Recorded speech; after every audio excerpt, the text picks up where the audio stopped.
تعالى دماغي يا حاجه، الحاجه بنفسها اللي جايبه عصير يا لهوي.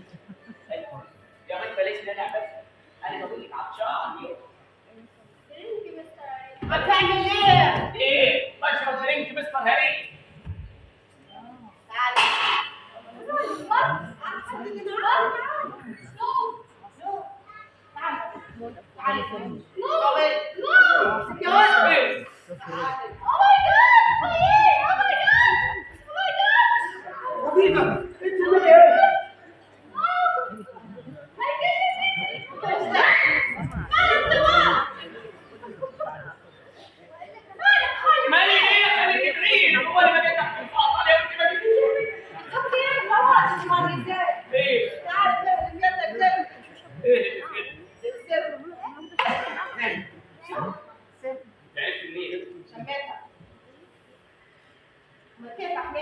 وانا معايا كلب كل بس اقول لك على حاجه يا باشا.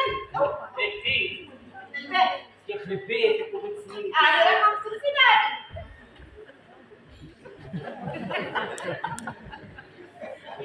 ده بتتعامل مع الامر على انها جايبه اندومي بالخضار. يا نهار اسود. لا الموضوع بقى ما يتسكتش عليه او الواحد ياخد تقول لي مستر قريب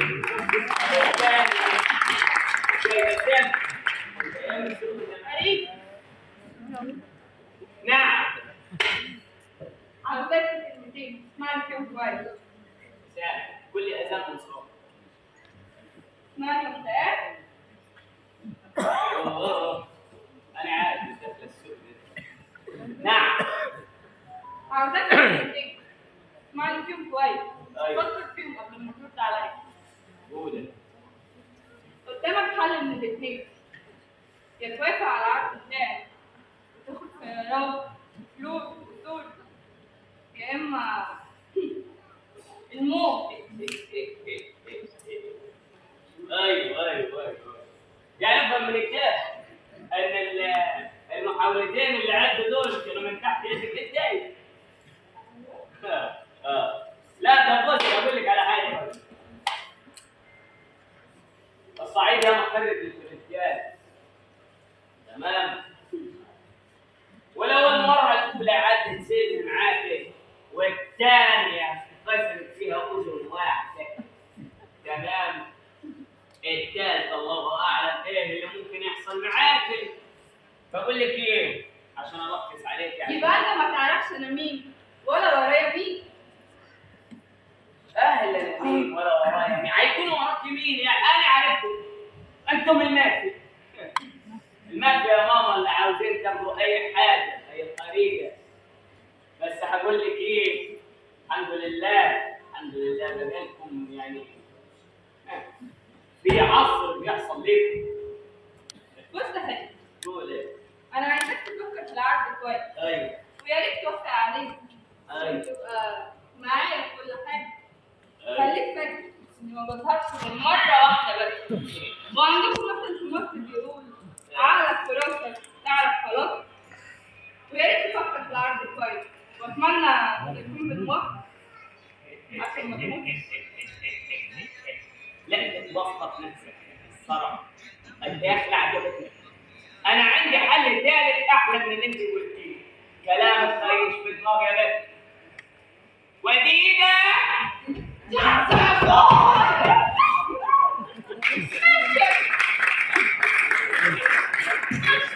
معلش بكره اخطبك من طريق ما تخافش يا واد، عادي معاك. انا واخد بالك. انت لازم تسيبي ايطاليا وقت الحرب. انت وجودك في ايطاليا اكتر من كده دي خطر كبيره في حياتك. انت شفت البلاوي اللي عماله تتحدف علينا. انت لسه مش شفت حاجه، كان ناسك الكل وسطك خطر موجودين في كل مكان. انت بقيت مطلوب دلوقتي للمجر في كل مكان جديد. انت لازم تسيبي ايطاليا فورا. بس المشكله ازاي؟ انا عايش طول عمري مطلوب غني وزير. يا فلاحين لا مخلى الثاني. ايه يا حبيبي على تقريب بلا تعريف. مش انا قلت لك انه من كتب بعت ابو لهب جالي وبعت لي بلولة الافراح دي وهربتني بره البلد بطريقه. افتكرت يا حبيبي، افتكرت لما هتدوب في المهرب.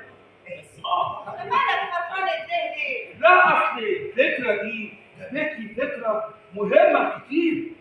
انا اخرج هريدي من هنا زي ما خرج من مصر، بس فرق الوحيد ان انت خرجتي من مصر مع ايدي، اما بقى من هنا هتخرجي على ايد بونا محل اليوناني يا حلوه.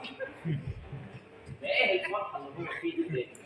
هو انا هخرج شوارع زينب ليه؟ حبيبي انا مبسوط عشان هقدر اساعد صاحبي يا حبيبي. انت روحي اجهزي لغايه ما انا اروح اجهز المال وشنطه واصبر. لا تتشكك بالقاع. انا عايز بيقول لك انا هروح اجهز البلد ده جاي اسبوع. لا يا واد، هي دي الطريقة الوحيدة عشان تطلع سليم. بس تعرف يا بنت والله العظيم ثلاثة. شوف انا كنت متضايق من موضوع التحليل بتاعكم ده كتير، وكنت باقي عليكم ليل ونهار، ايوه وفخادي ما كانتش مسامحاكم. ايوه. بس اقول لك على حاجه، انا موافق نتكلم للمره الثانيه عشان ارجع بلدي. يلا يلا بينا.